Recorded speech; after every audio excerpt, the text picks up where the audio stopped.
अब बात करते हैं मेरे दिल्ली पुलिस में रीजनिंग में कितना स्कोर था। तो अब बात करते हैं कि हमें पेड कोर्स लेना है या नहीं लेना है। तो मैं उस पर, क्योंकि आप भूल जाएंगे, मुझे पता है, क्योंकि मेरे साथ भी यही होता है। तो जिसके नोट्स बनाए या ना बनाए, कि आपको पढ़ना कहाँ से है, किस टीचर से आपको पढ़ना है, तो मैंने अभी so hello everyone, welcome back to my next video. तो कल मैंने एक वीडियो बनाई थी जिसमें कि मैंने बात की थी कि दिल्ली पुलिस के लिए जीएस की तैयारी कैसे करेंगे, और आज ये मेरी नेक्स्ट वीडियो मैं लेकर आई हूँ जिसमें कि हम बात करेंगे कि रीजनिंग में हम 25 में से 25 स्कोर कैसे करेंगे, और रीजनिंग में क्या सिलेबस होता है जिससे कि हम अच्छे से तैयारी करें और हमारे 25 में 25 नंबर पूरे आ सकते हैं। क्योंकि आप लोग जानते हैं कि दिल्ली पुलिस में रीजनिंग का वेटेज हमारा ज़्यादा होता है, पूरे 25 मार्क का होता है, और हम नहीं चाहते कि रीजनिंग में एक भी क्वेश्चन गलत हो, क्योंकि रीजनिंग बहुत ही इजी सब्जेक्ट माना जाता है और इसको आप बहुत ही आसानी से पढ़ सकते हैं और 25 में से 25 नंबर ला भी सकते हैं। चलिए बात करते हैं कि कैसे हमें 25 में से 25 नंबर लाएंगे। तो सबसे पहले हम बात करेंगे कि हमें रीजनिंग का सिलेबस क्या है। तो सबसे पहले रीजनिंग का सिलेबस जब बात करेंगे तो मैं इधर फोटो डाल दे रही हूँ रीजनिंग की सिलेबस की। तो जो हमारा गूगल पे सिलेबस दिया हुआ है उसमें हमारे analogies, similarities, differences, space valuation, ये सारे टॉपिक दिए हुए हैं। तो इसमें आपको बहुत सारे टॉपिक समझ में नहीं आएंगे कि कौन से टॉपिक है।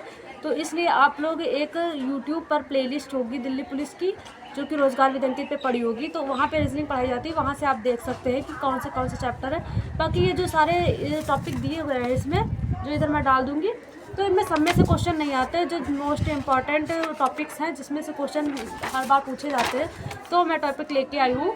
इनमें मैक्सिमम करके हर साल 2, 3, 4 क्वेश्चन पूछे ही आते हैं किसी ना किसी टॉपिक से, और इन सारे टॉपिक में से इस बार भी क्वेश्चन आएंगे, क्योंकि पिछली बार रिकॉर्ड देखा गया है जितनी भी शिफ्ट में पेपर होता है तो इन सारे टॉपिक से 2, 3, 4, 5 क्वेश्चन तो पूछे जाते हैं।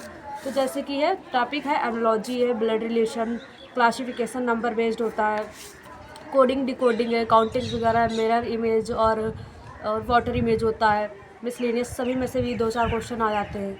न्यूमेरिकल सीरीज़ होती है जिसको आपको सॉल्व करनी होती है कि लास्ट में आपका कौन सा नंबर आएगा, और ऑड एंड आउट होता है जिसमें कि आपको 3 एक जैसे दिए होंगे, उसमें से एक को दिखाना होगा कि कौन सा अलग है। तो पेपर फोल्डिंग और कटिंग होता है। पेपर फोल्डिंग और कटिंग में होता है कि आपको एक पेपर दिया गया होगा, उसमें कोने पे कोई भी कट बता दिया होगा और आपको दिखाना होगा कि ये खुलने पर कैसा दिखेगा या फिर कट वो बंद करेंगे तो कैसा दिखेगा। पेपर फोल्डिंग होता है, कटिंग होता है। सीटिंग अरेंजमेंट होता है जिसमें कि एक टेबल पर 7 लोग बैठे हैं ऐसे करके क्वेश्चन दिया होता है। स्टेटमेंट, कंक्लूजन होता है। सिलोलॉजिज्म होता है, एज के क्वेश्चन आते हैं। एम्बेडेड फिगर के भी क्वेश्चन आते हैं। सीरीज़ के आते हैं। मिसिंग नंबर, डायरेक्शन, राइटिंग, और पासा के भी 2-3 क्वेश्चन आते हैं। पासा के जरूर आते हैं, मेरे भी सेट में आया था। और क्लॉक और कैलेंडर से क्वेश्चन नहीं आते हैं वैसे तो, बट आप लोग पढ़ लीजिएगा क्योंकि नॉलेज में आपके होना चाहिए, क्योंकि एक सिलेबस में है हमारे तो नॉलेज होना चाहिए। पहले तो आप लोग ऐसा करिएगा कि जो भी हमारा सिलेबस दिया गया है, जितने इसमें चैप्टर है, तो मैं अभी देखती हूँ कितने पूरे हमारे टोटल चैप्टर बन रहे हैं। लिख लिया है कि हमारे पूरे कितने टॉपिक बन रहे हैं। तो हमारे पूरे 21 टॉपिक बन रहे हैं, जिसमें से हर ईयर पर ईयर जितने भी हमारे दिल्ली पुलिस के एग्ज़ाम होते हैं उसमें क्वेश्चन आते ही आते हैं। तो आप देखिए, आपको अगर आपने अभी तक भी रीजनिंग का सिलेबस कंप्लीट नहीं किया है, आप अभी स्टार्टिंग करने जा रहे हैं, तो आप लोग ऐसे पढ़ना कि 21 टॉपिक है पूरे, और मार्च में अभी आज तारीख हो गई है, 5 तारीख हो गई है, ठीक है।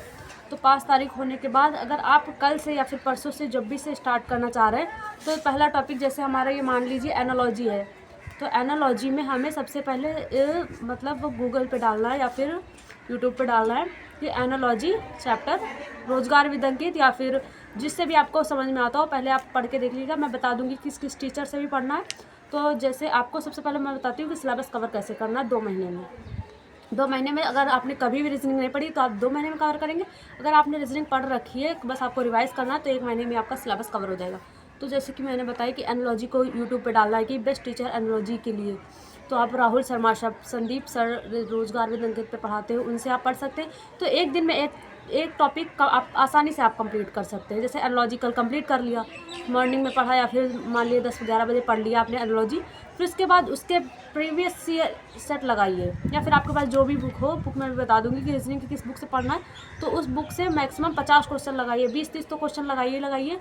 बाकी आप गूगल पे डालिए analogy practice set, analogy chapter based question practice set, YouTube पर डालिए। उससे रिलेटेड जितने भी क्वेश्चन आते हैं मैक्सिमम आपको लगभग 100 क्वेश्चन लगा ही लेने उस चैप्टर के, जितने मैक्सिमम आप लगा सकते हैं। फिर ऐसे ही करके जैसे कल आपने एक टॉपिक कंप्लीट कर लिया, फिर अगले दिन नेक्स्ट दिन आपको ब्लड रिलेशन पढ़ना है। तो ब्लड रिलेशन पढ़ने के लिए आपको मैक्सिमम एक ही दिन लगता है, आराम से आप समझ जाएंगे। तो जैसे नेक्स्ट डे भी आप ब्लड रिलेशन पढ़ लेते हैं। अगर आपने पहली बार पढ़ रहे हैं ब्लड रिलेशन, तो आपको जैसे 2 दिन लगेंगे तो 2 दिन उसके लिए रख लीजिए आप आराम से। ऐसे ही करके एक एक टॉपिक डेली कंप्लीट कीजिए और डेली उसके क्वेश्चंस भी लगाइए। ये नहीं कि आपने बस टॉपिक पढ़ लिया बस बुक बंद कर दी। आप पहले उसको पूरा चैप्टर पढ़िए, ब्लड रिलेशन है, कोडिंग डिकोडिंग है, काउंटिंग फिगर है, जो भी है। एक दिन में आप एक टॉपिक कवर करेंगे फिर भी आपका मार्च में पूरा सिलेबस कंप्लीट हो जाएगा। अगर आप पहली बार पढ़ रहे हैं तो मार्च और फिर अप्रैल में आपका सिलेबस 100% कवर हो जाएगा रीजनिंग का। तो आपको ऐसा करना है कि आपने ऐसे एक एक करके सारे टॉपिक पढ़ लेना। 21 हैं, 21 चैप्टर मैंने इसमें बताएं। तो आप अगर एक एक टॉपिक पर पढ़ेंगे तो पूरे मार्च में कंप्लीट हो जाएगा। अगर आप एक टॉपिक को 2 दिन 3 दिन देते हैं तो हाफ अप्रैल में आपका सिलेबस कवर हो जाएगा, बस इजीली कवर हो जाएगा। उसके बाद आपको डेली तो आप लगाएंगे ही प्रैक्टिस सेट क्वेश्चंस। जो भी आप चैप्टर पढ़ेंगे, जैसे आपने आज मिरर इमेज पढ़ा तो उसके आपने 20-30 क्वेश्चंस लगा लिए तो आपके माइंडसेट में वो बैठ जाएगा कि इसमें क्या है। और एक बात को आपको ये भी याद रखना है कि जैसे आप जो भी चैप्टर पढ़ते हैं तो बहुत लोग पूछते हैं इसके नोट्स बनाए या ना बनाएं। तो मेरी मानिए आप नोट्स 100% बनाएंगे। कोई भी चैप्टर आप पढ़ते हैं, चाहे वो एनालॉजी पढ़ रहे हैं, ब्लड रिलेशन पढ़ रहे हैं, कोडिंग डिकोडिंग पढ़ रहे हैं, काउंटिंग फिगर पढ़ रहे हैं, जो भी आप पढ़ रहे हैं, एक आप पतली सी या फिर मोटी सी कॉपी बनाइए, उसमें डालिए एनालॉजी, ऊपर एनालॉजी डाल के ऊपर जैसे आपने यहाँ पे एनालॉजी डाल दिया, फिर उसके जो भी मोस्ट इंपॉर्टेंट आपको थिंग्स याद रखनी है कि जो भी ट्रिक हैं, लॉजिक हैं वगैरह हैं, आपको वो याद रखनी है। तो इसलिए आप उसको लिखिए उस पर, क्योंकि आप भूल जाएंगे, मुझे पता है क्योंकि मेरे साथ भी यही होता है। तो जो भी हम टॉपिक पढ़ते हैं उसको बाद में हम जो भी लॉजिक ट्रिक वगैरह होती है हम भूल जाते हैं। इसलिए आप लोग उसके टॉपिक के लॉजिक और ट्रिक्स पर लिख लीजिएगा।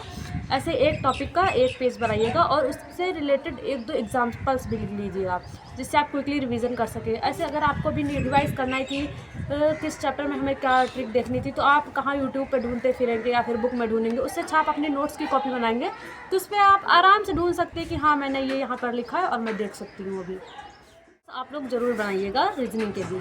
तो इसके बाद आपका मान लीजिए सिलेबस तो कवर कर लेंगे आप। अब मेन बात है कि आपको पढ़ना कहाँ से है, किस टीचर से आपको पढ़ना है। तो मैंने अभी बता दिया कि आप रोजगार विद अंकित पे राहुल शर्मा सर से पढ़ सकते हैं, संदीप सर से पढ़ सकते हैं, आप डाल सकते हैं दिल्ली पुलिस की जो भी टॉपिक आपको पढ़ना है। राहुल शर्मा सर की प्लेलिस्ट भी है, संदीप सर की भी प्लेलिस्ट है। आप दोनों से एक एक बार पढ़ के देखिए। अगर आप पहली बार पढ़ रहे हैं जिससे आपको बेस्ट समझ में आता है आप उससे पढ़िए, या फिर आप एग्जाम्पल पर मैम भी पढ़ाती हैं रीजनिंग, उनसे आप पढ़ सकते हैं। और बहुत काफ़ी लोग रीजनिंग पढ़ाते हैं, तो जिससे आपको समझ में आए। बात ये होती है कि आपका टॉपिक कवर होना चाहिए, आप क्वेश्चन करने चाहिए। तो अब बात करते हैं कि हमें पेड कोर्स लेना है या नहीं लेना है। तो मैं बोलूँगी पेड कोर्स की कोई ज़रूरत नहीं है। यूट्यूब पर जो यकीन बैच चल रहा है अभी दिल्ली पुलिस का, तो उससे आप आराम से कर सकते हैं। क्योंकि पिछली बार 2023 की जब वैकेंसी आई थी तो परिणाम बैच चलाया गया था, उसी को पढ़कर हम लोगों ने बहुत सारे उनके स्टूडेंट्स से सिलेक्शन लिए, जिसमें से मैं भी एक हूँ। तो आप लोग यकीन बैच से पढ़ के आराम से सिलेक्शन ले सकते हैं और जो भी टॉपिक समझ में ना आए आप यूट्यूब पर डालकर आराम से पढ़ सकते हैं।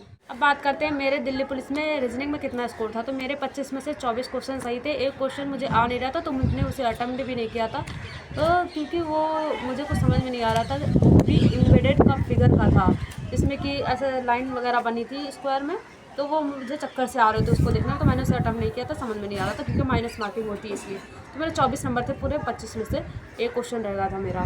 तो अगर आप लोगों को भी 25 में से 25 नंबर लाने हैं तो आप लोग ये काम ज़रूर करिए कि आप पहले आप पूरा सिलेबस कवर करिए, ठीक है।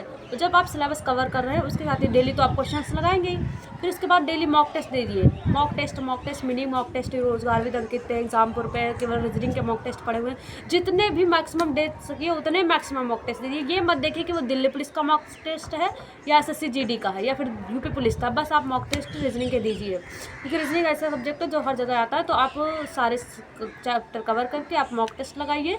उसके बाद जो भी क्वेश्चन आपका नहीं लगता है उसको आप फिर से एक बार पढ़िए। जैसे कि मान लीजिए आपके एनालॉजी के क्वेश्चन नहीं बन रहे तो आप एनालॉजी की फिर से पढ़िए, फिर से सारी ट्रिक्स रिवाइज कीजिए। या फिर मान लीजिए कोई भी आपका डिसीजन मेकिंग का है जो नहीं बनना है चैप्टर, वैसे डिसीजन मेकिंग के क्वेश्चंस आते नहीं, दिल्ली पुलिस में यूपी पुलिस में आते हैं इसके क्वेश्चंस। तो और मान लेते हैं रैंकिंग का क्वेश्चन नहीं बनना तो आप रैंकिंग में ज़्यादा थोड़ा डिफरेंट रहता है, मतलब लॉजिक वगैरह होते हैं, तो आप उसको रिवाइज कर लीजिए, फिर आपको उसके क्वेश्चंस लगाइए, बहुत ईजी होता है। इसका आप हमेशा याद रखिएगा कि रीजनिंग में मैक्सिमम इंपॉर्टेंट ट्रिक ये रहती है कि आपकी स्पीड बढ़िया होनी चाहिए। रीजनिंग में अगर आपकी स्पीड बहुत अच्छी है तो आप बहुत ही जल्दी कम समय में बहुत ही मैक्सिमम क्वेश्चन अटेम्प्ट कर सकते हैं। और स्पीड आपकी अच्छी कैसी होगी, वो होगी आपकी मॉक टेस्ट लगाने से। अगर आप मॉक टेस्ट लगाते हैं तो आपकी स्पीड बहुत ही अच्छी रहेगी और आप बहुत जल्दी रीजनिंग के क्वेश्चंस लगा सकते हैं। आप मानेंगे नहीं, जब मैंने दिल्ली पुलिस की तैयारी की थी तो मैंने रीजनिंग कभी भी नहीं पढ़ी थी, कभी भी मान लिया नहीं पढ़ी थी। मैंने 6-7 महीने लगातार पूरी कंसंट्रेट होकर तैयारी की थी, तो मैंने रीजनिंग मेरी बहुत अच्छी हो गई थी। अभी भी अच्छी है। तो मैंने रीजनिंग केवल एक ही बार पढ़ी थी, तभी शुरुआत की थी पढ़ने की, और मेरी स्पीड बहुत अच्छी हो गई थी। मैं आराम से क्वेश्चंस लगा लेती थी सारे रीजनिंग के, क्योंकि रीजनिंग मुझे पसंद थी, अच्छी लगती थी। बस मुझे कौन से नहीं बनते थे, वही लॉजिक के जो नंबर वाले होते वही क्वेश्चन नहीं बनते थे, या फिर सीरीज़ के नहीं बनते थे। बाकी मेरे हर सारे क्वेश्चंस बन जाते थे। तो आप लोग भी, अगर आपको स्पीड अपनी अच्छी करनी है रीजनिंग की, तो आप लोग मैक्सिमम मॉक टेस्ट दीजिए, सारे क्वेश्चंस लगाइए, बुक से लगाइए।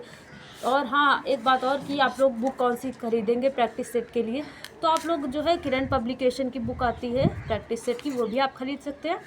इसके अलावा मैंने जो रीजनिंग की बुक ली थी वो यहाँ पे दिख रही होगी, RK झा प्रकाशन की मैंने बुक ली थी, उससे मैंने कवर किया था अपनी रीजनिंग को। उसमें बहुत सारे क्वेश्चन दिए, 50-50 क्वेश्चन दिए हुए हैं, तो आप वो भी ले सकते हैं। और ऑनलाइन प्रैक्टिस सेट लगा दी थी, क्योंकि ऑनलाइन प्रैक्टिस सेट से ज़्यादा समझ में आता था।